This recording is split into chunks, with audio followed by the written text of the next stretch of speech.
ഈശ്വരനാണ് എന്ന് വിശ്വസിച്ചാൽ, എല്ലാ സൃഷ്ടികളും ഈശ്വരൻ്റേതാണ് എന്ന് വിശ്വസിച്ചാൽ എല്ലാത്തിൻ്റെയും നിയന്ത്രണം ഈശ്വരനാണ് എന്ന് സമ്മതിക്കേണ്ടി വരും.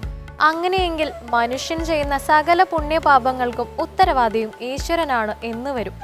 അപ്പോൾ പൂജകൾക്കും പ്രാർത്ഥനകൾക്കും എന്ത് പ്രസക്തി എന്ന ചോദ്യം ഉയർന്നു വരും. ഇവിടെ ഒരു ഉത്തരമേയുള്ളൂ. പ്രാർത്ഥനകൾ ജ്ഞാനമുണ്ടാക്കും. ജ്ഞാനം മുക്തി പകർന്നു തരും. അതായത് ഒരു ജ്ഞാനി ജീവിച്ചിരിക്കുമ്പോൾ തന്നെ മുക്തനാകുന്നു, എന്നാൽ അജ്ഞാനി മരണത്തോടെ മാത്രമേ മുക്തനാകുന്നുള്ളൂ. കല ഈശ്വരനിലേക്ക് നമ്മെ നയിക്കുന്ന വാതിലുകളാകാറുണ്ട്. ഇതൊന്നും വേണ്ടാത്ത ലളിതമായ അനുഷ്ഠാനമാണ് സന്ധ്യാപ്രാർത്ഥന. കേൾക്കാം സന്ധ്യാനാമം.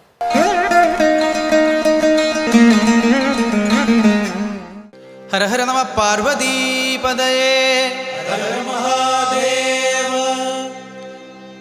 ശിവം ശിവകരം ശാന്തം ശിവാത്മാനം ശിവോത്തമം ശിവമാർഗപ്രണേതാരം പ്രണതോസ്മിം സദാശിവം.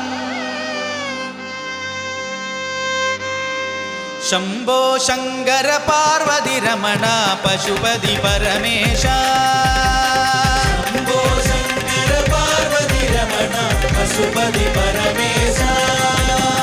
ശംഭോ ശങ്കര പാർവതി രമണ പശുപതി പരമേശ. ശംഭോ ശങ്കര പാർവതി രമണ പശുപതി പരമേശ. ചന്ദ്രചൂഡ ഗംഗാധര ശിവ. ചന്ദ്രചൂഡ ഗംഗാധര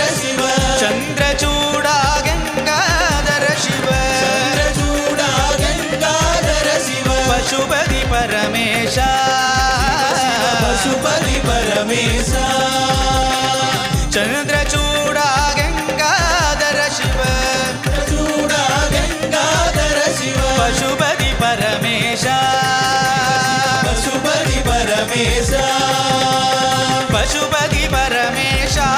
ശിവ ശിവ പശുപതി പരമേശ. പശുപതി പരമേശ.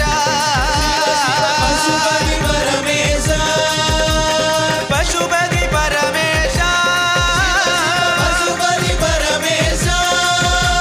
പശുപതി പരമേശ. പശുപതി പരമേശ. ശംഭോ ശങ്കര പാർവതി രമണ പശുപതി പരമേശ. ശംഭോ ശങ്കര പാർവതി രമണ പശുപതി പരമേശ. ചന്ദ്രചൂഡ ഗംഗാധര ശിവ. ചന്ദ്രചൂഡ ഗംഗാധര ശിവ. ചന്ദ്രചൂഡ ഗംഗാധര ശിവ. ചന്ദ്രചൂഡ ഗംഗാധര ശിവ. പശുപതി പരമേശ. പശുപതി പരമേശ. പശുപതി പരമേശ. പശുപതി പരമേശ. പശുപതി പരമേശ. പശുപതി പരമേശ. പശുപതി പരമേശ. പശുപതി പരമേശ. പശുപതി പരമേശ. പശുപതി പരമേശ. പശുപതി പരമേശ. പശുപതി പരമേശ.